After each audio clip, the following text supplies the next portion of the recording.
story opens on a guy who just got hit by a car. He didn't stumble into traffic. He jumped in front of a car to protect two students and took the full hit himself. They rush him to the hospital, doctors doing everything they can to keep him alive, but he can already tell how this ends. Lying there dying, his big regret, never having a real relationship. He spent his whole life as a shut-in otaku who barely left the house. Then, just as he's fading out completely, a mysterious voice cuts through. And just like that, he's awake again, staring up at a married couple. We get proper introductions here. Paul Greyrat is the husband, Zenith Greyrat is the wife, and Lilia is their maid. Yeah, our guy died and came back as a baby in a completely different world. That baby is Rudius Greyrat. He's the main character, and this is his story. And despite being an actual infant, he's got every memory from his past life fully intact. He was 34 when he died, so his new parents, they look like kids to him by comparison. 6 months in, and he already has a handle on the local language, just casually soaking it up on his own. His old personality is fully intact, too. Baby or not, he's already being a creep toward Lilia. Some things never change. He stares out the window at the surrounding countryside and starts wondering if this place is supposed to be like medieval Europe or something. It's quiet, rural, the kind of place where nothing happens. Not long after, he spots Paul training outside. He gets so locked in watching that he loses focus and tips right over. Zenith jumps into action and tells him she's going to cast a healing spell on him. Rudius thinks it's weird his parents are acting strange, and he doesn't know what to make of it. But she starts chanting, and his injuries just vanish, completely healed. He's stunned, can't process what he just watched. That's the moment it fully clicks. This isn't just a different world. Magic is real here. Combat is real. All of it. A few more months roll by, and he figures out how to get around the house on his own. Curiosity gets the better of him, and he heads upstairs, where he finds a large chest. He opens it up and finds books inside. The catch? There are only 5 of them in the entire house. He starts wondering if his family just isn't into reading, or if books genuinely cost a fortune in this world. Could be either. Either way, the priority is obvious. He needs to learn how to read, and fast. Years pass, Paul teaches him to read, and once he can, Rudius goes straight for every book in the house, working through all of them even though there are barely any. He later notes that those books are more than they appear. He cracks one open and finds it's basically a magic manual. The book lays out 2 ways to use magic: spoken incantations, where you say the words out loud, and magic circles, where you draw them out. There's a catch though. The book claims a person's magical capacity is fixed at birth, which puts a damper on things. If that's true, his ceiling is already decided. Still, he figures he has nothing to lose and decides to try it anyway. Might as well. He picks an instruction from the book and gives his first real spell a shot. Almost instantly, something weird spreads through his body, and a moment later, there's a small ball of water sitting in his hands. It actually worked. That gets him hooked. He keeps practicing, and realizes magic needs serious focus and a clear mental image to pull off. Then he gets curious and tries casting without saying a word out loud. No chanting. It still works. That genuinely blows him away. He can do magic without chanting at all, just by thinking it through. His mana is still pretty thin, that the effort hits him hard, and he collapses not long after. From that point on, he pours himself into practice. The book said power grows with use. More reps means more mana, and he's taking that seriously. For a while, Rudius is convinced the books are lying. He can't feel any change whatsoever. But one night, reading by lamplight, he starts to notice it. The power is growing, just slowly. He wonders how much stronger he'll get as his body keeps developing. A few days later, Paul is out training in the yard, putting on a show for his family and the people gathered around. He's mid-performance, looking solid in front of the crowd of family and villagers, when out of nowhere, a water ball smacks him right in the face. Turns out it was Rudius all along. He figured out how to launch water balls from way farther away than before, and yeah, he's clearly been thinking about range and power in ways nobody else has. Rudius decides he's maxed out what basic magic can teach him, so he moves on to intermediate spells. The test cast goes a little too well and takes out a chunk of the wall. His parents come running. Paul shows up, ready to fight monsters. Zenith spots the book in Rudius's hands and immediately asks if he was reading the words out loud. He says yes, and Zenith absolutely loses it in the best way. She tells Paul flat out, their son is a genius. Her solution? Get him a real magic tutor, someone who actually knows what they're doing. Paul is not on board. His logic, if the kid was born a boy, he should pick up a sword. They go back and forth on this for a bit. Lilia steps in with the obvious compromise. Magic in the morning, swordsmanship in the afternoon. Simple. Done. A few days later, Rudius tells us his parents finally caved and hired a magic tutor. Everyone pictured the same thing. Some old guy with a beard, retired wizard type, probably smells like dust and parchment. So naturally, what shows up at their door is a tiny young girl named Roxy Magurdia. Nobody saw that coming. Rudius sizes her up and mentally notes she looks young, almost childlike, and clearly on the shy side. He then immediately starts thinking about marrying her someday, because of course he does. Roxy, for her part, is not impressed. Yet she says straight up that a lot of parents think their kid is special, and most of the time, they're wrong. She'll give it a shot, but she's not making any promises. She walks with Rudius and runs him through the basics. 3 types of magic: attack, healing, and summoning.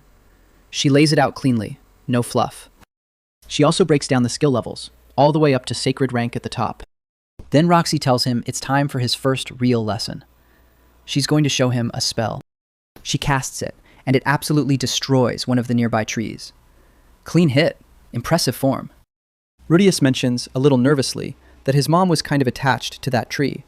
Roxy walks over without missing a beat and heals it with another spell. Rudius is floored. She just casually fixed it like it was nothing. Then she turns to him and says, "Your turn." He starts reciting the incantation, but it's a performance. He already knows he can cast without chanting at all. He just doesn't want her to figure that out yet. Then a breeze catches Roxy's skirt. He gets flustered, loses his focus, and fires off the spell before he finishes the chant. Roxy catches it immediately. He casts the spell without completing the incantation. He's got no way out of it. He admits he never really chants in the first place. She goes quiet for a second, clearly caught off guard, then tells him, that changes things. He might actually be worth teaching. And right then it clicks for us. Not chanting is basically unheard of. Both Zenith and Roxy had to recite their spells out loud, every single time. Rudius just didn't. That's the context that makes Roxy's shock make sense. But the moment kind of crashes when Rudius casts the spell and knocks the tree down again. The girl's face drops. She's convinced she failed, that she ruined everything, and that she's about to get fired on her first day. Rudius talks her down, reassures her nothing bad is going to happen, and tells her to breathe. Basic pep talk, but it works. Then Zenith shows up and calls them both inside. She wants to sit down, get to know the new tutor properly. Very calm, very mom energy. That night, the family throws a proper welcome banquet for her, warm intro all around. Rudius can barely process how different this life is. In his last one, he was a total bum, just rotting in his room, grinding video games all day, going absolutely nowhere. We cut to a memory from before people showed up at his house, beat him, and threw him out into the street. No context, no mercy, just gone. He wandered the city soaking wet, completely broken, and then spotted a group of students in the middle of an argument, right in the path of an oncoming truck. Something in him moved. He jumped. The truck hit him instead.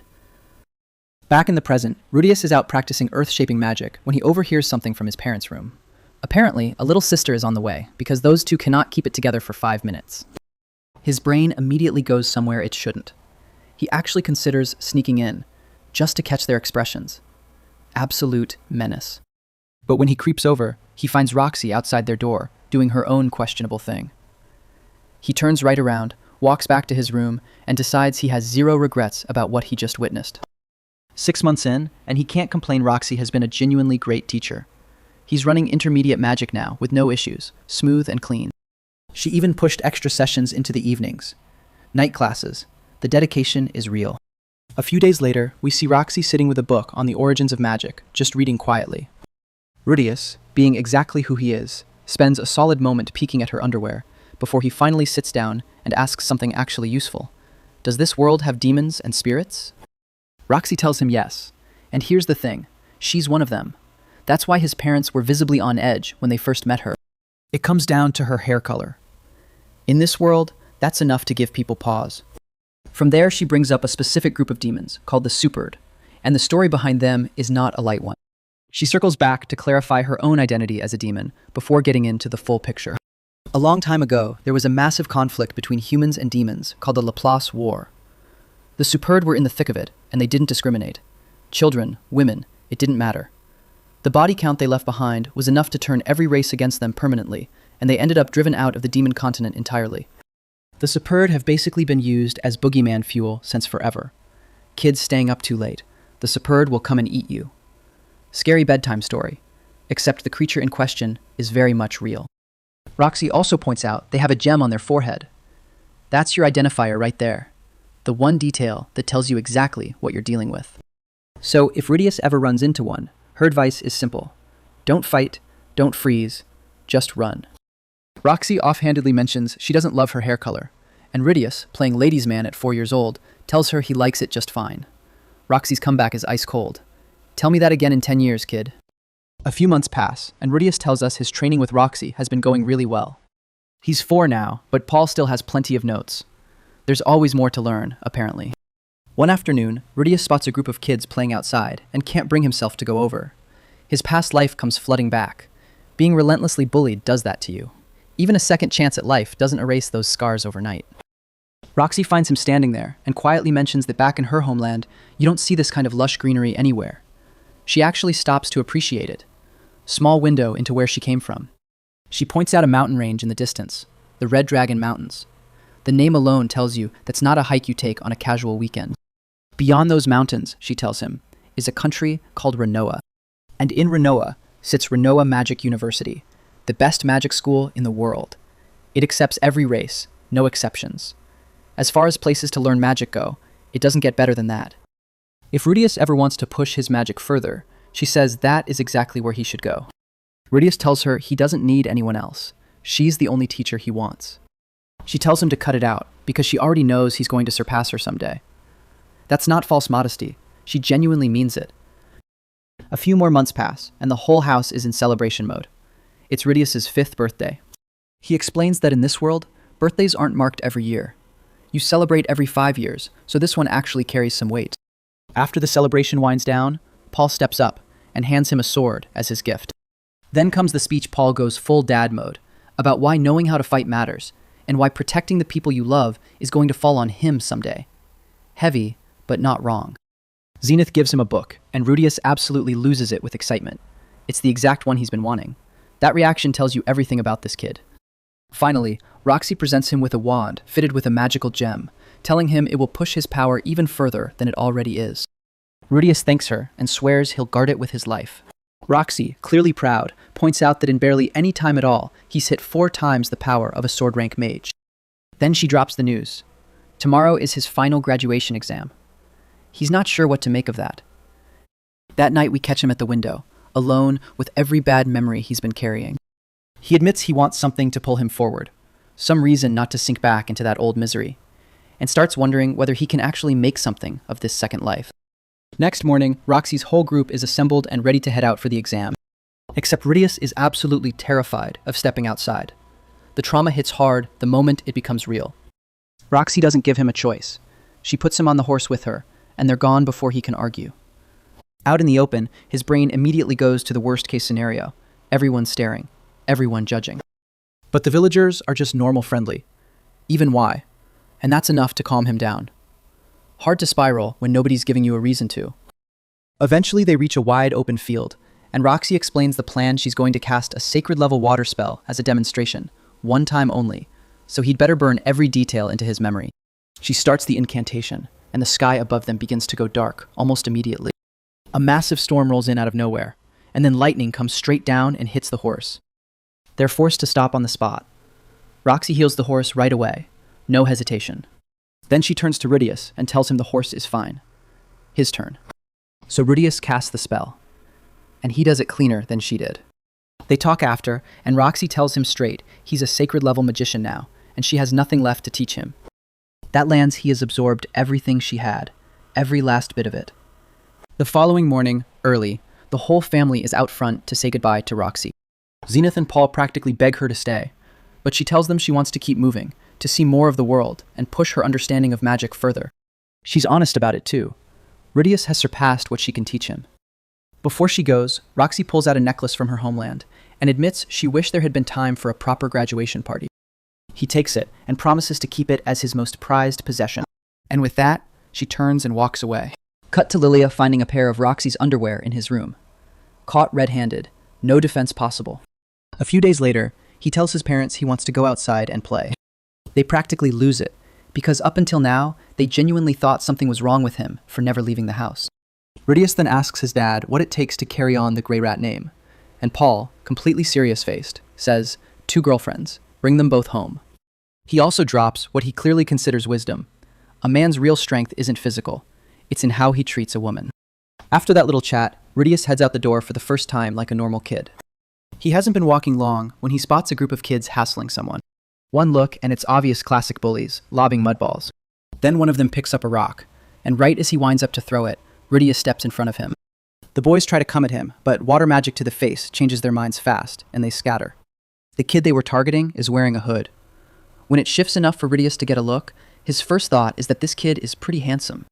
He tells him to bend down and just casually cleans his head off with water magic. Then Roxy's old warning about the super dot flashes in his mind, and he checks the forehead. Fast. No gem. He relaxes. He dries the kid's hair with wind magic, and the boy mentions his father is a half-elf. But apparently none of his siblings got the same green hair, and that small thing is enough to set him off crying right there. Rudius tries to calm him down, and his takeaway is that this kid is seriously sensitive. A bit later, they walk out toward a meadow together, and Rudius asks the kid his name. The kid introduces himself as Sylphiette, and Rudius still has zero idea he's talking to a girl. In his head, this is just a handsome boy who's going to help him meet pretty girls someday. He also declares, completely casually, that the two of them are friends now. Once they reach the meadow, Sylphiette says she wants to learn magic just like him, and that's basically how they spend the entire afternoon, running through spells together. After a few hours, he walks her back to her house, then heads home himself. There, Paul is waiting for him, and he is not happy. Apparently, someone already told him that Rudius punched a bunch of kids. Rudius tries to get a word in and explain that those kids were harassing the girl, but Paul cuts him off and just starts going in. He tries again, but his father's answer is a hard slap across the face. Paul tells him he had no business hitting those boys. Rudius's response is that he has zero regrets, and he lays it on thick next time he sees 3 kids beating someone defenseless. Maybe he'll just join in and make it more entertaining. He also drops that when he grows up, he wants nothing to do with the Grey Rat name. He's ashamed to carry it. That lands Paul goes quiet, and then actually apologizes. Then we cut back to earlier that same day, when the boys came home with their mother, ready to tell their side of the story to Paul. They showed up with a full complaint ready to go, and Paul had no real choice but to apologize to them too. Back in the present, Zenith talks it over with Paul, and he admits he feels guilty about how he handled it. He says his own father was seriously ill at the time, which had him on edge. Fast forward a few months, and Rudius mentions in narration that the boys never stopped coming back, and every time they jumped him, it got a little worse.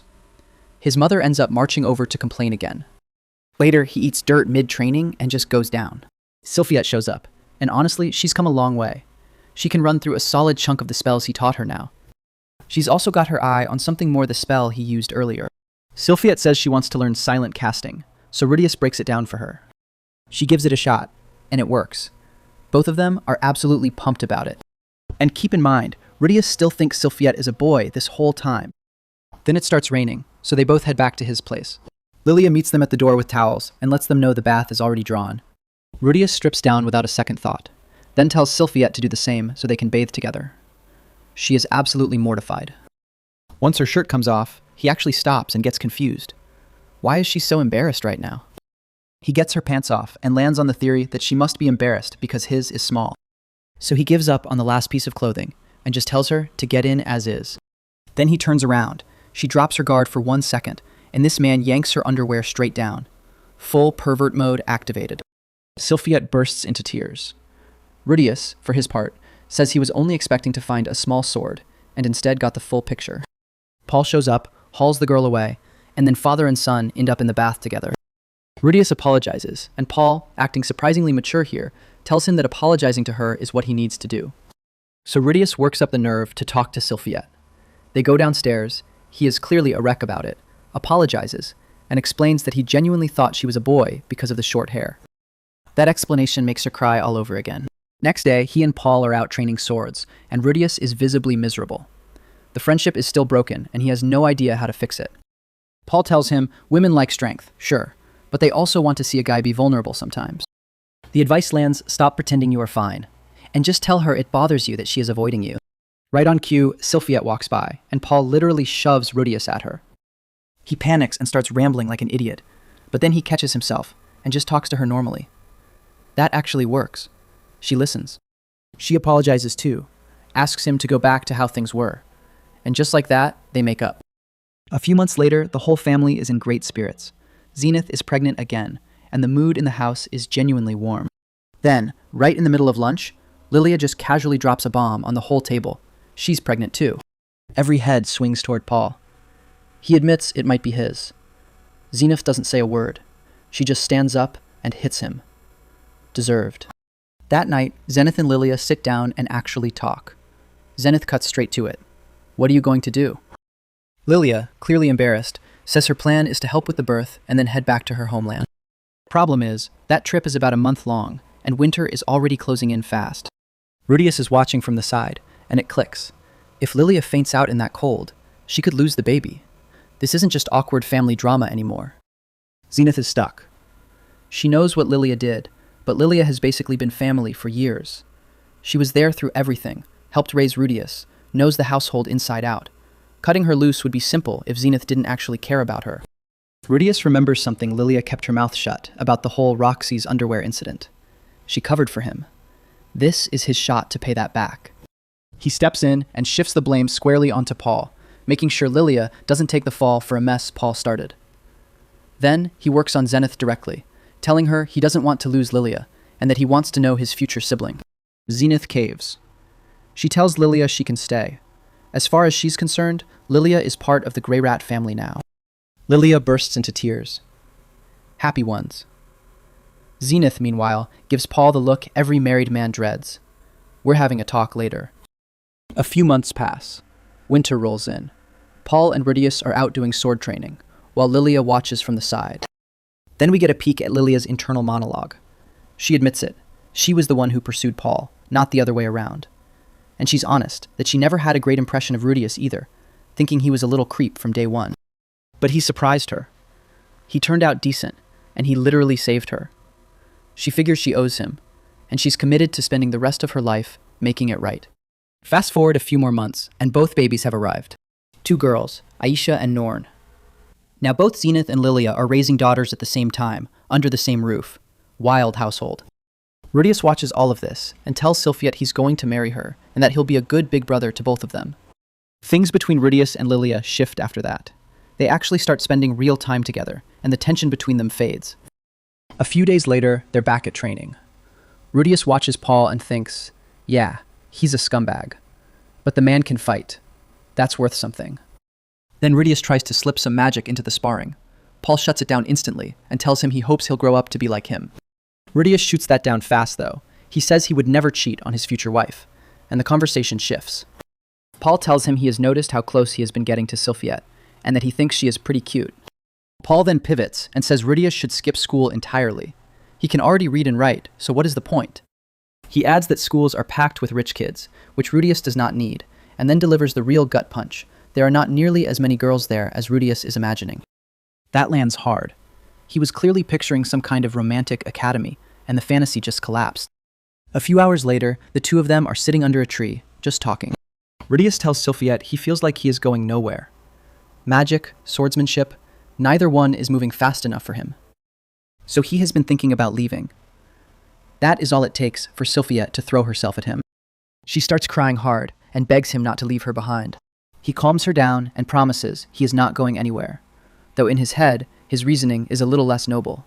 He figures he should stick around and help shape her into his future wife. Later that night, he cannot get her out of his head, and then Paul walks in and hands him a letter from Roxy. It has been 2 years since they last saw each other. She is writing from the castle of the Sharon Kingdom, where she was hired as a tutor for the 7th prince. The prince is smart, but apparently a real creep. He watches her get dressed and steals her underwear, which she notes is just like a certain someone she knows. On a better note, she has hit king level in water magic, which she is genuinely happy about because she had started to think she had already hit her ceiling. She closes by telling him that if he is serious about improving, he needs to look into Renoa Magic University. Paul reads over his shoulder and admits that is a serious achievement. Very few mages ever reach that level. Then he immediately ruins the moment by asking if Rudius was the one who stole her underwear. Next morning at breakfast, Rudius is clearly in his feelings. He says he wants to go to Renoa Magic University, but then brings up Sylphiette. She already found out and cried about it. Since their family is doing better financially than hers, he asks if they can cover her enrollment too.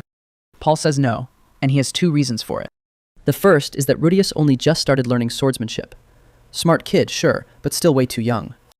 The second is money Paul could swing his tuition, but covering 2 enrollments, that's just not happening. So Paul lays it out plainly. Money doesn't grow on trees. Rudius gets it. So he asks Paul to set him up with a decent job so he can save up and cover Sylphiette's tuition himself. Paul thinks it over and agrees. A few days later, a carriage pulls up to the house and a warrior woman steps out. She's half human, half beast, and her name is Ghislaine. She is surprisingly warm about it too, congratulating Zenith on her newborn daughter. Then Lilia and Zenith start saying their goodbyes to Rudius. He's completely lost, has no idea what's going on. Then Paul hits him with it. What would you do if I ordered you to stay away from Sylphiette? Rudius doesn't even hesitate. He's not following that order. Period. Paul's answer to that. He grabs Rudius and throws him, then comes in swinging. Rudius dodges through several attacks and pulls off a combat technique, slipping around him and landing a hit from behind. A few hours later, Rudius is waking up in the carriage with Ghislaine sitting across from him. She tells him they're partners now. Right then, she hands him a letter his father left behind. It says Paul landed him a job as a tutor for a 9-year-old girl in Roa. It also says Ghislaine is the family's bodyguard and sword instructor, and that she'll train him in exchange for him teaching her certain things she wants to learn. Oh, and she's a king-level warrior. So yeah, not exactly a bad deal on Rudius's end. He'll be staying there for the next 5 years, until he turns 12. Paul also tacked on one more rule. Rudius is forbidden from coming back before that time is up. The reason? He realized he was starting to lean on Sylphiette as an emotional crutch. Rudius gets it, and honestly thinks it's the best call Paul has ever made, because the flip side is true too. She was depending on him just as much. A few hours later, he finally pulls into Roa and finds himself waiting inside some massive mansion. He clocks several beast girls around the place, and then a man walks in and introduces himself as Philip Boreas Greyrat, current lord of the city. Philip drops that he's a relative of Paul's, which immediately tells Rudius his dad pulled some strings to land him this gig. Philip then asks how much Rudius actually knows about what he's been hired to do. Rudius lays it out flat. Philip covers his university tuition, and in exchange, Rudius spends 5 years tutoring some girl. That's the whole deal as far as he knows. Philip confirms it's his own daughter, then says they should go meet her right now. On the walk over, Philip throws in a warning. Don't expect much, because his daughter is stubborn, spoiled, and basically a handful. They arrive, and Rudius's gut immediately tells him to stay sharp. Something about this room feels dangerous. Then she steps in Eris Boreas Greyrat. Rudius introduces himself, and it takes about 30 seconds to see what Philip meant. The moment he pushes back on something she says, she slaps him across the face. He starts to complain, and she just fires back that he's younger than her, like that settles it. Rudius decides she clearly doesn't speak any language except force, so he slaps her right back. Hard. The whole room freezes. Then, Eris completely loses it, punching him in the face and jumping on top of him to keep swinging. She will not stop, so he has no real option. He blasts her away with wind magic and bolts out of there. While she's tearing through the place looking for him, he's already formed his professional opinion. This girl is a complete, uncontrollable maniac. He eventually comes back with Philip, who cuts straight to it and asks if Rudius is quitting. His pride won't let him, partly because he knows Paul would never let him live it down. So he comes up with a plan and goes to bed, hoping it actually works. Next morning, he wakes up tied inside a box. He opens the box next to his and finds Eris inside. That was his plan all along. Fake a kidnapping to show her firsthand why knowing magic actually matters. She immediately starts screaming for Ghislaine, and instead of help, some rough-looking guy shows up. She mouths off at him, and he hits her for it. He walks out and leaves her in pretty bad shape. So Rudius heals her just halfway, because he knows the second she feels fine, she will start screaming again. He tells her she should heal herself. She refuses because she never learned the spells, and he points out she would know them if she had actually studied. He listens to the guys talking outside, and something feels off. They are not acting the way they were supposed to. That is enough for him. Time to get out.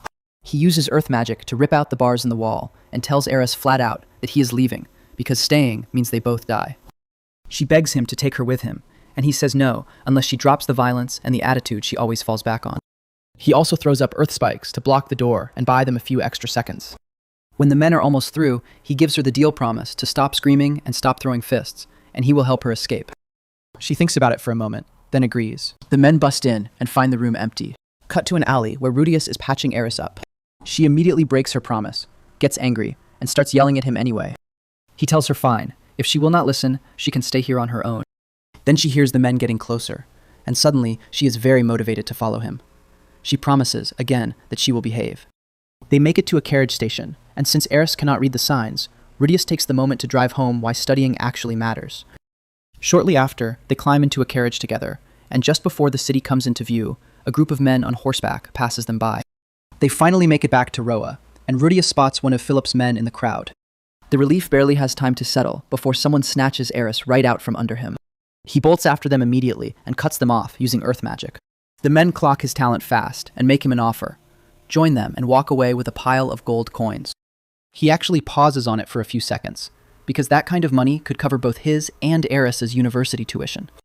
The man lays it on thick, telling him Eris has made his life miserable, and she will do exactly the same to him once he is officially her tutor. They push harder, framing it as a smart man's choice. Someone who really understands the value of money would take the deal.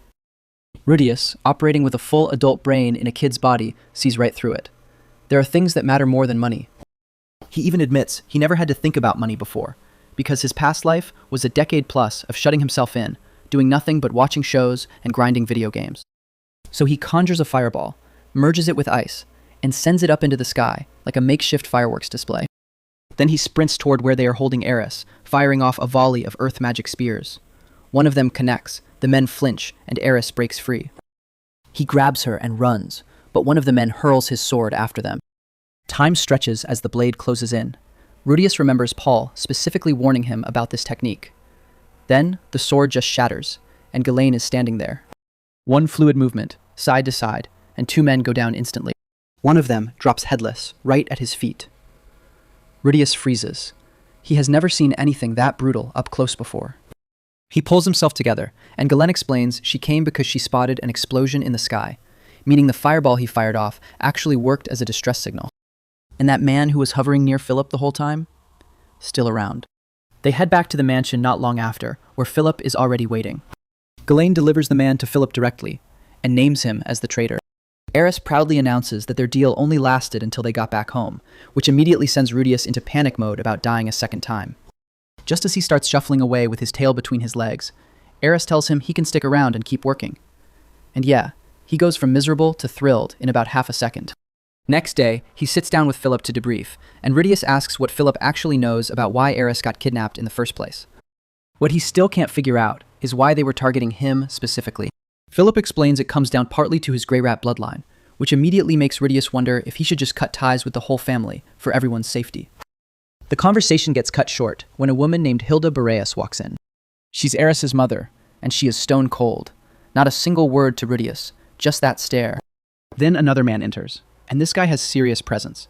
He looks Rudius dead in the eye, and says he heard Rudius saved his granddaughter. Rudius deflects immediately, and says he didn't really do anything, since Philip made it clear Ghislaine was the one who handled everything. That earns Philip a fist to the face from Sorcerer, who tells his son directly that you don't treat the person who saved your daughter like some nobody.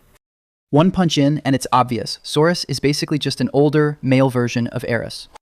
After that, Sorcerer gets to the point, and asks Rudius to teach Eris magic. Apparently, she told him everything, and hasn't been able to stop thinking about the spells she saw. Rudius agrees without hesitation, but adds that Eris should be the one to ask him herself. That annoys her, but Rudius, clearly sweating a little, explains it's actually better this way, so she doesn't just end up depending on him for everything. Sorcerer buys it and calls for Eris at full volume. She shows up, and he lays it out plainly. From here on, if she wants something, she asks for it herself. She swallows her pride and, in honestly the most adorable way possible, asks Rudius to please teach her. Sorcerer looks like he's about to cry from happiness. The butler Alphonse quietly explains that the family has always had deep respect for beast people, so that little pose she did was her mimicking an animal with drooping ears.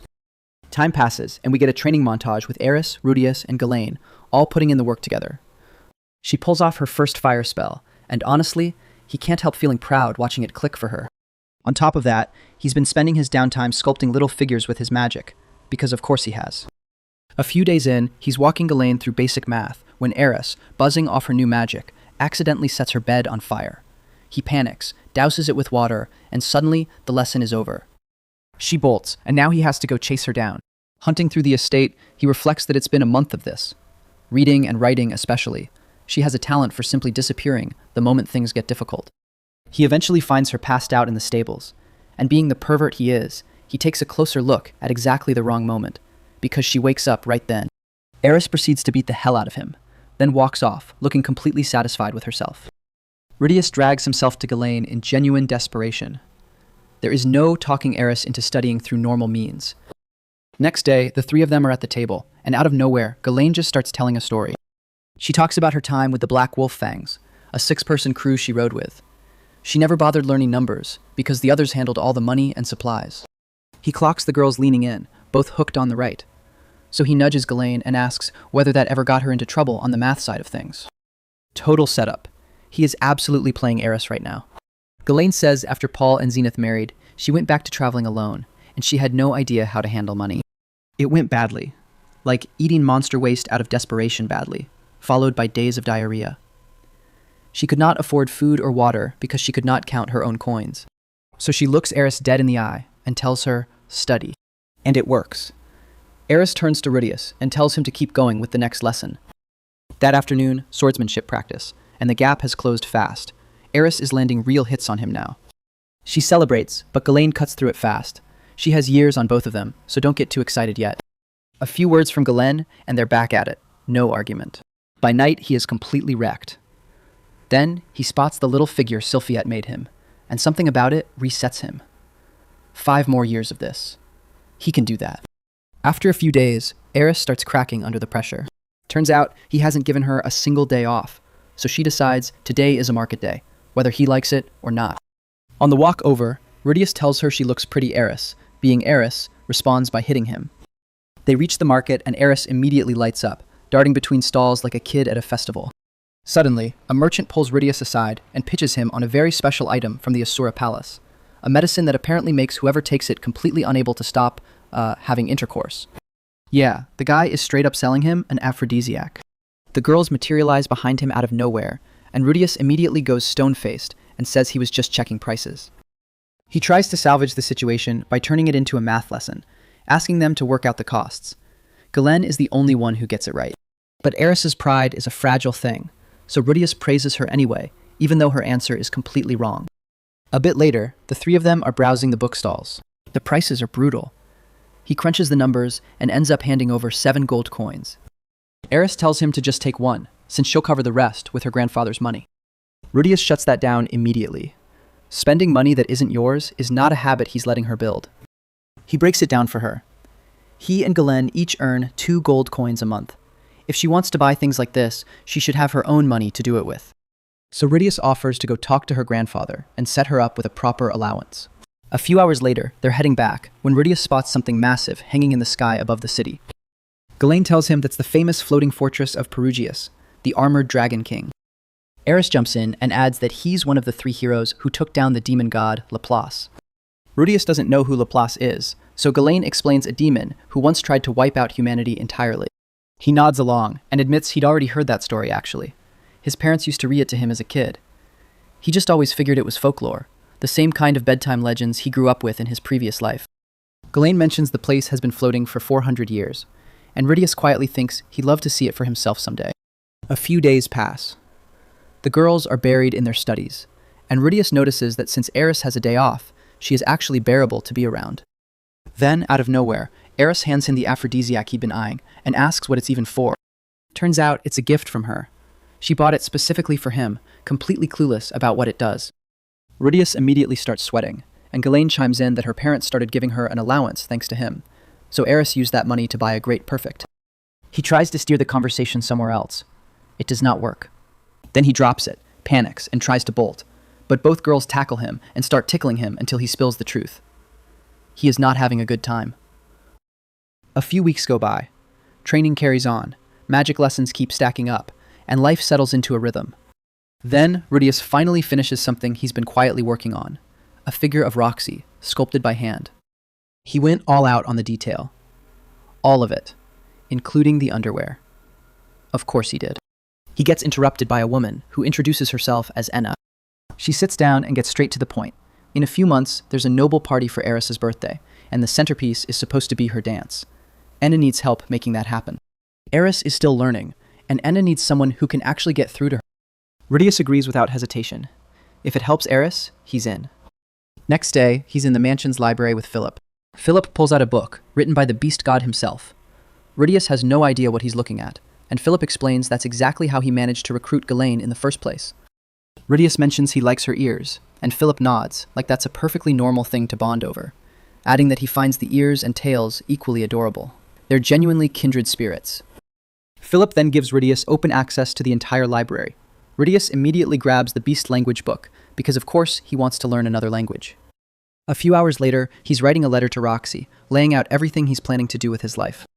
Days pass, and it's going badly.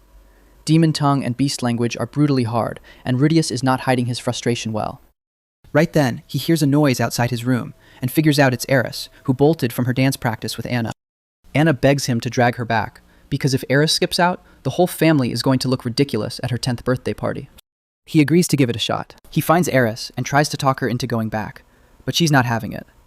She doesn't want to show up to a party and bomb something she barely knows how to do.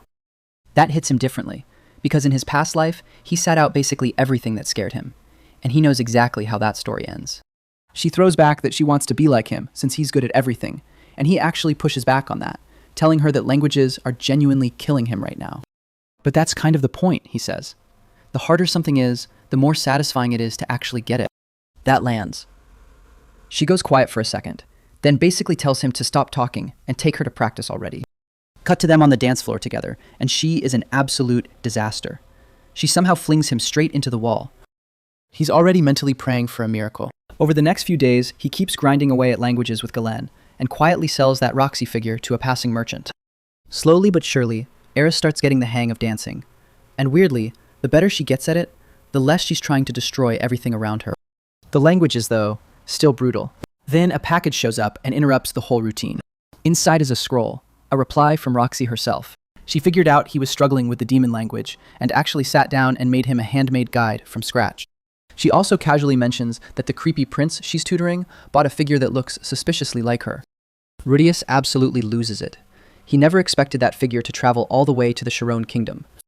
He pulls himself together, takes Roxy's book, and hands it over to Ghislaine to use in their lessons. We cut back to Eris practicing with him, and the difference is night and day. She's actually dancing now, not just causing property damage. Anna's impressed. She tells Eris to keep it up through the rest of the day, and she'll be ready for tomorrow's big event. Next day at the party, Eris makes her entrance, alongside Philip. He and Anna talk on the side, both quietly hoping nothing blows up tonight. Then Soros calls it time for the main event. One of the boys walks up to Eris and asks for a dance. The music starts. Eris tenses up, rushes her steps, and goes straight down in front of the entire room. Cue the whispers. Disaster girl, as always. Rudius feels that one in his chest. He works up the nerve, walks over, and offers his hand. She's still shaky when they start, so he quietly runs her through a little trick he had up his sleeve. She locks in, follows his lead, and nails it clean. The whole room just stares. Anna pulls him aside afterward. He shrugs and says he borrowed a sword training trick. Her only real problem was that she was moving too fast. Also worth noting, Rudius has apparently collected a small crowd of admirers over the course of the evening. Later that night, he hands magical gem wands to Eris and Ghislaine. Roxy drilled this into him. A teacher gives their students a proper gift. Ghislaine also pulls out a ring from the Beast People's legacy and passes it to Eris. Eris thanks her and promises to keep it safe. Next morning, he wakes up to find he spent the night sleeping right next to Eris. He has a moment about that, then pulls himself together and lets her keep sleeping. He slips out and heads up a tower staircase. Halfway up, he hears something he definitely wasn't expecting. He reaches the top and finds Soros with a beast girl. Soros points out a weird object hanging in the sky. Neither of them can figure out what it is, but Soros doesn't think it looks dangerous. A few months pass. He's closing in on 10 years old now, and Eris has come a long way in her sword training. Cut to Eris and Ghislaine huddled together, clearly plotting something. He sneaks a peek and figures it out immediately. Surprise party incoming. He slips away anyway, explaining that his ties to the Boreas family make it complicated to put him in the spotlight. Ghislaine digs up the detail that his father's full name is Paul Notos Greyrat, and the Notos are one of the 4 branches of the Greyrat lineage. He adds that the current head of the Notos is Paul's brother, and there's apparently a secret operation to push him out of that seat. On top of that, Someone from the Notos being sheltered by the Boreas could raise a lot of uncomfortable questions nobody wants to answer. So his party has to stay small. Way smaller than the blowout they threw for Eris. A few hours later, he's walking with Galen, and he notices the maids are acting just a little too jumpy. Galen tries to throw him off by asking whether he's finished studying those 3 languages he's been working on. He confirms it, no big deal, and she is genuinely floored by how fast he picked them up. Then he mentions he's hungry and suggests they go grab something to eat. Ghislaine panics and physically steps into his path to stop him. He puts it together instantly. It's his birthday. So he pivots, drags her over, and shows off the figure he carved of her. She's impressed, but points out right away that the tail is wrong. He admits he couldn't finish it because he has no idea what the base of her tail actually looks like. Without a second thought, she just drops her pants. And he's standing there, staring at possibly the most muscular backside he's ever seen in his life. Perfect timing, a maid walks in to announce everything is ready, and immediately walks into whatever that situation was. Then we're in the hall, everyone cheering, happy birthday all around. He keeps up the act like he had no clue, then immediately bursts into tears and tells them he'd always dreamed Ghislaine would throw him a party like this. That hits Soros hard, like really hard. He's crying, he's furious, and he's loudly declaring that he will personally kill someone named Pylamon and install Rudius as head of the Notos. The family hauls Soros out before things escalate, and then Eris tells Rudius she has a surprise waiting for him. He asks if his family made it, but she says no. The monster activity on the roads kept them away. Then Hilda swoops in and smashes his face into her chest, announcing that they basically consider him a son now and intend to marry him into the family. Eris panics and starts sputtering about how they are way too young, so the family has to drag her mother out of the room, just like they did with Soros. Eris calls Alphonse over to bring the real surprise. As he opens it, she explains that they tracked down the rarest materials in the kingdom and handed them off to the best staff maker around. Rudius takes one look and immediately knows exactly what he is holding. The Aquahardia, the Water Dragon King's staff. He also immediately knows it is worth an absolute fortune. The whole room celebrates, and the party runs well into the night. A few hours later, Ghislaine carries a worn-out Eris off to bed. Rudius stays up talking with Philip, who mentions that Eris actually had 2 brothers. Both went to the capital, since every male in the Boreas bloodline gets raised as a potential head of the family. Philip also admits that Hilda genuinely hated Rudius at first. There was no obvious reason to welcome another boy into the household. Then Philip's tone shifts. He looks Rudius dead in the eye and asks flat out whether he plans to marry Eris and take the reins of the Boreas family. He even puts his daughter on the table as part of the offer. Rudius goes quiet. He cannot believe what he is actually hearing right now. And his honest internal reaction is that he wants absolutely no part of this family's political mess. Before heading to bed, he tells Philip to pretend this conversation never happened. He gets to his room and finds Eris already there. She announces she is sleeping with him tonight. He immediately wonders if Philip put her up to it. Being the pervert he is, he tries to push his luck. He barely gets anywhere before she wakes up, decides he crossed a line, and walks out. He sits on the floor alone and realizes she actually put in real effort just to make sure he would not spend his birthday by himself. So he goes to apologize. She comes back shortly after and tells him that since it's a special day, she'll let it slide. But she offers him a small hope. In 5 years, he can do whatever he wants. Until then, he needs to keep it together. She walks out without another word, and Rudius is practically glowing. 5 years. He can work with 5 years. Later, he heads over to see Sylphiette. Then the scene cuts to Paul, sword in hand with a group of fighters, holding off some kind of creatures. He can't make it to his son's birthday, and you can tell it's eating at him. We also get a quick look at Sylphiette visiting her parents' place. Her sisters have gotten noticeably bigger since we last saw them. Then Lilia shows up and hands over a necklace, asking her to make sure it gets to Rudius. Lilia adds that she's also sending along something she clearly considers very precious. Rudius narrates how Sylphiette took his leaving pretty well, all things considered. Toughening up and learning to handle the bullies on her own was her call to make. Then Paul shows up, and everyone stops to stare at something on the horizon clouds that look deeply wrong. At the same moment, Roxy, operating out of the Shirone kingdom, picks up on a strange presence radiating from the Asura kingdom. Cut to a man in the mountains getting jumped by a dragon. The dragon closes in, gets a look at the mark on his face, and backs off. That's how we meet Orsted, the dragon god, cursed so that everyone who lays eyes on him feels instant dread and hatred. He senses something is off. A massive buildup of mana, all concentrated in one spot. Parallel scene, a girl shows up and introduces herself as the demon empress, Kishirika Kishirisu. She clocks the same mana buildup and decides she has to find whoever cast that spell. Meanwhile, inside a floating fortress, some mystery man gives the order to track down and eliminate whoever is behind the mana spell, because it looks like someone is trying to break the seal on the demon god Laplace. Rudius is out in a field, putting his new staff through its paces. After a water attack, he clocks that he barely used any mana at all, so he decides now is the time to show off his most powerful spell, Cumulonimbus.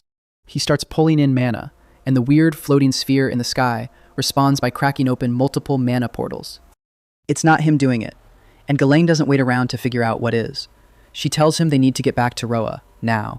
Before they can move, something slams into them from the direction of that strange sphere, and Ghislaine is already in a fighting stance before the dust settles. She blocks the first wave of attacks, and then a masked man steps forward, introducing himself as Amphi, also known as Amphi the Radiant. He's acting on orders from Pelagius, and his job is simple: eliminate whoever triggered the summoning. Ghislaine pushes back, telling him she's a royal warrior, and that neither of them had anything to do with it, and that Ghislaine herself is the one who cast the spell he's looking for. That's enough for Amphi. He leaves, and the moment he's gone, the sphere starts collapsing in on itself, draining every scrap of mana from the surrounding area and detonating in a massive explosion. They run, but the blast catches them anyway. Cut to Rudius waking up in his old body, his original one, the one that should be dead. His first thought is that he's died a second time. Then, a man appears, calm as anything, and introduces himself as Hitogami, a human god. He says he's been watching Rudius's entire life and found it genuinely entertaining. He also says he's here to help. Rudius does not take that well, immediately snapping back, convinced his whole new life was just a dying fantasy, and he's actually been dead this whole time. The god sets him straight. Not a dream, not a hallucination. He really did reincarnate into another world. Rudius calms down enough to ask the obvious question: why does he have his old body? Hitogami explains it's just his mental form, and when he wakes up, he'll be right back in the body he's been using. They talk for a bit, and Hitogami comes across as weirdly approachable, but he doesn't sugarcoat the situation. Rudius could die very soon, because wherever he is right now is dangerous, short on food, and even shorter on water. Rudius has no idea what he's talking about, so Hitogami spells it out. That monolith that appeared teleported him somewhere else entirely. Rudius finally decides to actually listen Hitogami's parting advice when he wakes up. Someone will be close by, and he needs to trust that person and ask for help. He comes to next to a dying campfire and immediately looks around for Ghislaine, wondering where she went. But standing right in front of him is a superd, and that stops him cold. He grabs his staff on instinct. He's heard the stories, none of them good. Then he tries something, greets the superd in the demon language that clearly wasn't expected. The superd explains they fell out of the sky, and he was the one who lit the fire to keep them warm. He asks Rudius if he's not scared. Rudius says he can't exactly be afraid of someone who just saved his life. That's when Rudius introduces himself, and the superd gives his name in return, Rudyard Superdia. Rudius asks where they are. Rudyard says northeast of the demon continent. Not great news, and Rudius immediately starts doing the mental math on how long it'll take to get home. He fills Rudyard in on the mana disaster that got them here. Rudyard, to his credit, offers to escort them back. Leaving them stranded would only make things worse for the superd's already wrecked reputation. Right on cue, Eris wakes up screaming. She bursts into tears, and Rudyard just calmly notes that this is a completely normal reaction, which, in his own way, is him saying Rudius is unusual for not losing it. Eris tries to introduce herself, but she's shaking too hard to get the words out properly. After a while, she opens up, and it comes out that her mother fed her the classic bedtime threat: Superd eat kids who stay up too late. She believed every word of it. Somehow, against all odds, the three of them work it out and start figuring out this whole unlikely alliance. Through all of it, one thing is clear in Rudius's head. Whatever it takes, he is getting Eris home safe. Days of roughing it later, they finally spot a village and make their way there. The guard at the entrance isn't having it. Sketchy travelers plus a superd equals a hard no. Rudyard tries to talk him down, but the guard just says he's getting his leader. The village leader shows up, and right away drops a name that means something, he says. He is Roxy's father. The man's eyes land on the amulet around Rudius's neck. Rudius explains his teacher gave it to him. That stops one of the men cold. He steps forward and says Roxy is his daughter. His name is Rowan. And right then it hits him. He's standing in his teacher's hometown. Walking through the village, he starts noticing something wild. Basically, every girl here looks like Roxy. Rowan mentions that the Migard can live up to around 200 years. which puts Roxy at roughly 44 right now, despite looking like a child classic fantasy age trap. That night, the group sits down with the village leader, who cuts straight to it and asks what they planning to do next. Rudyard doesn't hesitate. He's escorting these two home, and he'll put his life on the line to do it. The leader isn't dismissive about it, but he does point out the obvious problem. Rudyard can't walk into a human city without things going sideways fast. He also brings up something from 10 years back. Rudyard saved a girl, and when children are involved, he loses all restraint. If he has to level an entire city to protect a kid, he will, no questions asked. The leader lays it out plainly. Rudyard's real goal here should be restoring the Superd's reputation, not just babysitting two travelers. That lands wrong. Rudyard gets heated and explains the whole ugly history. The demon god Laplace played them, handed them cursed spears that literally hijacked their souls. This was over 400 years ago. Once those spears were in their hands, they started cutting down anyone in front of them. Enemies, strangers, their own families. They had no control. As the Superd's leader, that weight falls on him, and he's not willing to let that stain just sit there. Rudyard then turns it around and asks the leader whether he's been carrying all of this completely alone the whole time. The leader's answer is a quiet one. He'll back Rudyard in whatever it takes to clear that name. Next morning, they say their goodbyes to Rowan and his wife, Rokari. Rudius tells her she looks incredibly young, and she just smiles and drops that she's already 102. Before they head out, Rowan asks one thing. If they run into his daughter, tell her to come home for a visit. Rudius agrees, then immediately can't help himself and asks if that means he can start calling Rowan father-in-law. Roxy's mother loves it. She gets excited and sends them off with a sword and a few other gifts before the group hits the road again. Rudius starts working through the strategy in his head. Rudyard handles things outside the villages, and he and Eris handle the inside. Split the problem in half. A few days into the journey, food doesn't just appear, so they have to hunt for it. Worth noticing, the sword Roxy's parents gave them has made its way to Eris. After days of walking, they finally hit a mountain range, and Rudyard casually drops that the city of Rokari sits just on the other side. They reach the entrance and get their first look at demons nothing like the Migard. Different faces, different vibes entirely. Rudyard explains that demons aren't one thing. There are different types, and they vary a lot. Rudius also catches some locals tossing around a name he doesn't recognize. Dead End. He asks Rudyard about it, and Rudyard goes, "Yeah, that's me." Apparently some places call him that, and the name basically translates to meeting your death. Since Rudyard can't just walk in as himself, Rudius puts a plan together. It works. The group strolls past the guards without a single problem, and once they're inside, the city hits them hard. It's massive, and all three of them just stop and take it in. After hitting a few shops, Rudius steers the group toward the Adventurers Guild. His logic: if they were staying here for any stretch of time, they need to be making money. They walk in, and immediately, every head in the room turns. Someone in the crowd warns people to watch themselves, because there's a Superd in here. And right on cue, Rudyard steps into view with his hair a completely different color. Nobody buys it. The whole room cracks up. That's actually the point. Superds are known for green hair, so the color change throws everyone off, and Rudius' plan holds up. They head to a registration desk to sign up as adventurers, and when the group name Dead End gets read out loud, it gets laughs too. Then they check the job board and hit their first wall. Rank F means they're locked out of anything that matters. No serious contracts, no real monsters. A beast man decides to rub it in and points them toward a lost kitten mission. They don't take the bait. They just walk. On the way to an inn, Rudius says the day was actually a win. Everyone bought the cover. As far as this city is concerned, Rudyard is just some random demon, not a Superd. While he's handling check-in at the front desk, a group of demons wanders over to Eris. She can't understand a word they're saying, and then one of them, a guy named Kurt, puts his hand on her shoulder. The brooch on the hood he bought for her snaps right off, and that's all it takes. Eris goes full rage mode and starts wailing on Kurt. Rudius steps in, heals the guy, and apologizes on her behalf, since she doesn't speak a word of the demon language. Kurt, somehow still in a good mood after getting beaten up, asks if they want to join his team. Rudius turns him down. They've already got their own crew. Kurt shrugs it off and tells him he'll regret it once they get famous. Classic. The brothers introduce themselves as Bachiro and Goblin. That night, back in their room, Rudius starts stressing money is already becoming a problem, and they just got here. He drifts off, and we're back in that familiar void with the human god. Hitogami congratulates him for listening last time, and points out that he seems to trust Rudyard quite a bit. He then drops another tip. Take the mission to find a lost kitten. According to him, it'll solve all their problems at once. Rudius wakes up deeply unconvinced. Finding a lost cat is not exactly going to pull them out of poverty. Eris catches him brooding and asks if they're going to make it home. Next morning, the group heads out to hunt down this kitten. At least Richard's third eye gives them an actual way to track it.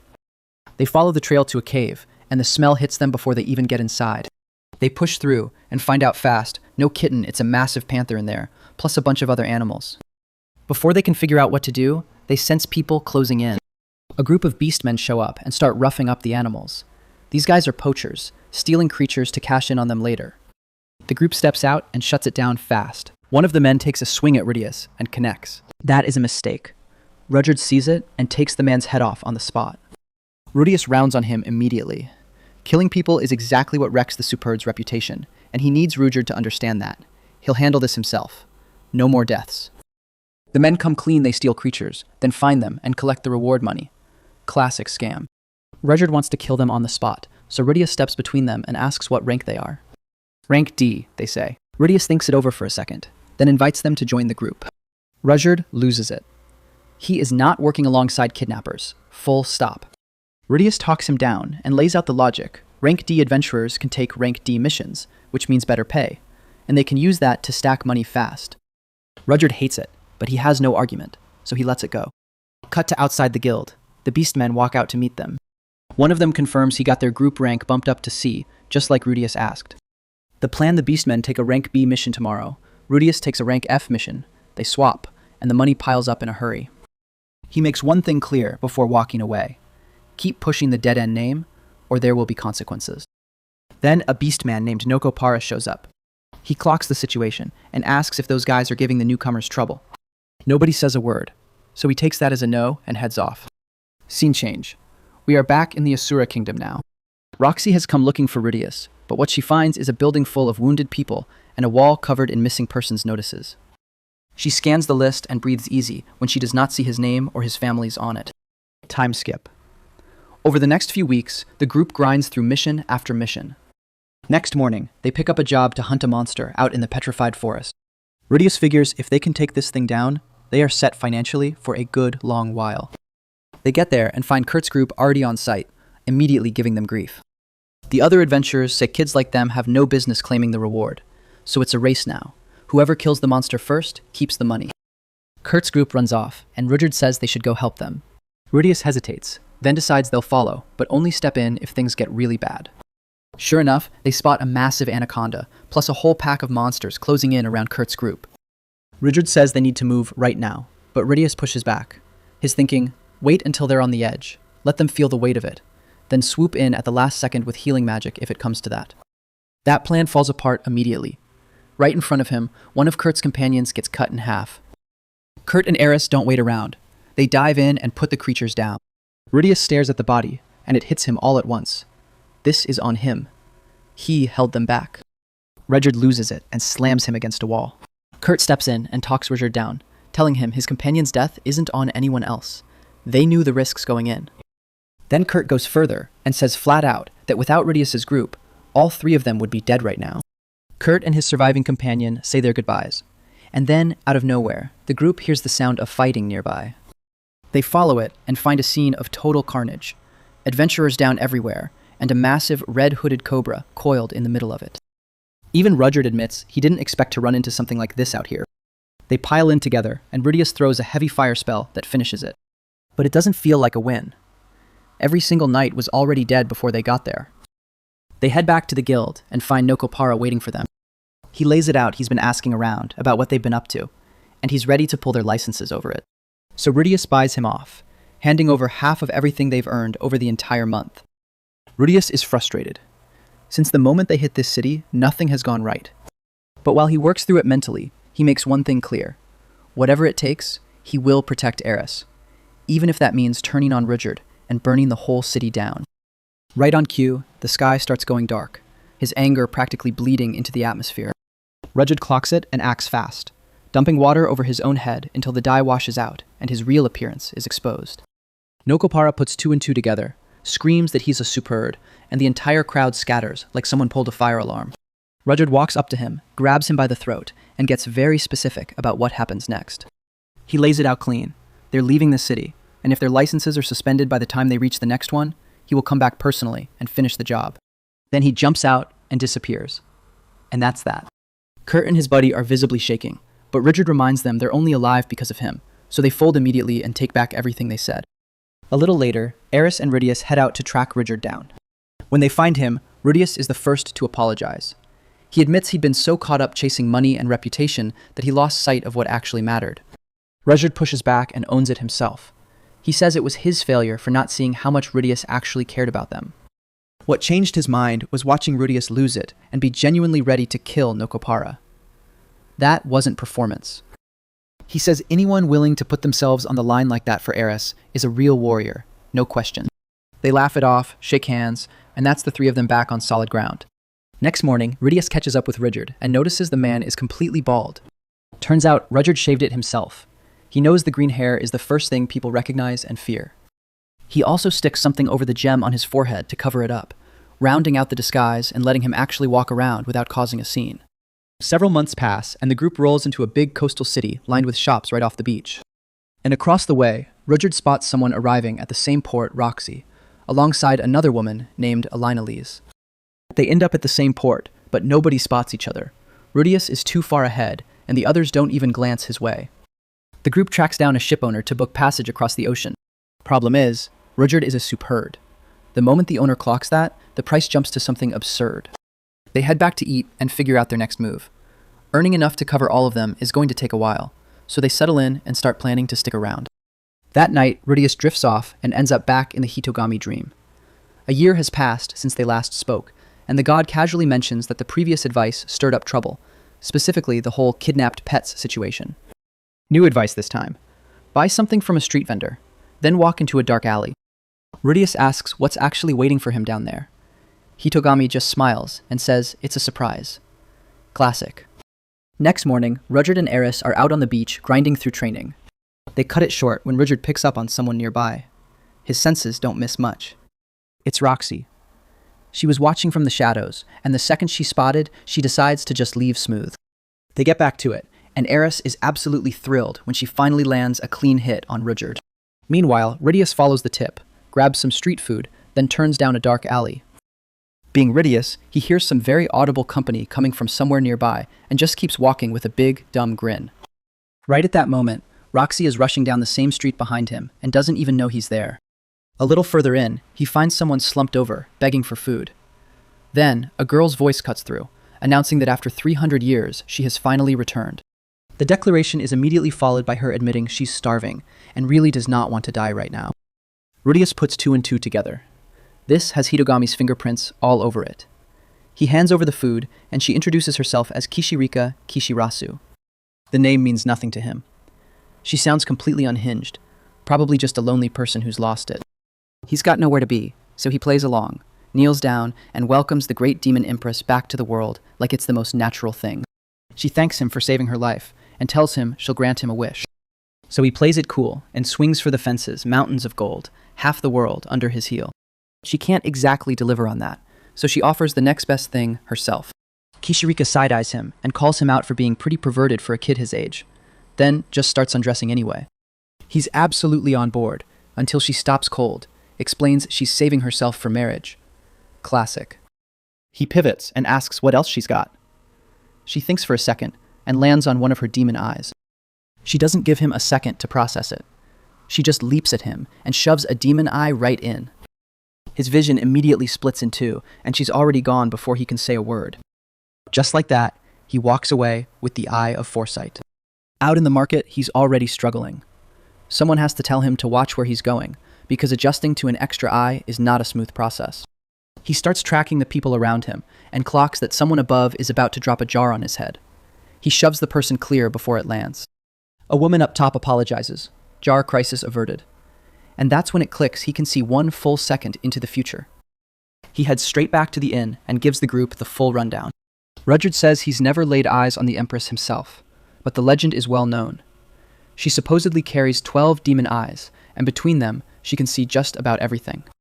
Rudius figures he needs a solid week at the inn just to get his head straight with this new eye. 1 week later, he and Eris hit the beach for training, and he's already feeling it click. Movements read slower. Everything just flows. Eris comes at him hard, and he calls every single move before she makes it. Push it further with some magic focus, and he can stretch that window out to 2 full seconds ahead. She never lands a hit. He reads her the whole way through and puts her down without breaking a sweat. She concedes and puts her hand out, but it's a fake out, and he already knows that too. He sidesteps it clean, and Eris looks genuinely crushed. Rudyard steps in with a real compliment. He says back in the day, he knew a superb warrior who also had a demon eye, but that man died before ever mastering it. Doing it in 1 week is something else entirely. He gets pumped and immediately asks if he can take Rudyard in an actual fight. They spar, and yeah, he gets wrecked, no surprise there. Later that night, Eris is visibly down. No matter what she does, she just cannot close the gap between them. Some time passes, and they're both in bed.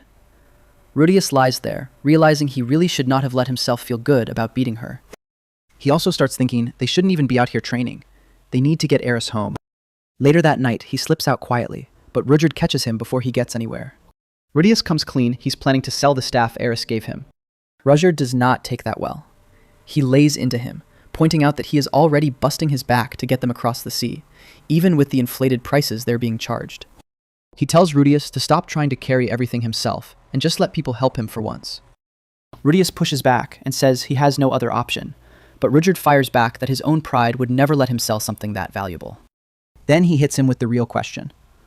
What would Eris think if she found out he sold the gift she gave him? He makes it plain. Sell that staff, and it fractures the whole group. That lands, Rudius finally gives in and agrees to find another way out of this mess. Right then, he notices someone watching them from the shadows, and suddenly, the guy he bumped into at the market shows up out of nowhere. The man says he tracked them down to thank Rudius for what happened the other day, and introduces himself as Gallus Cleaner.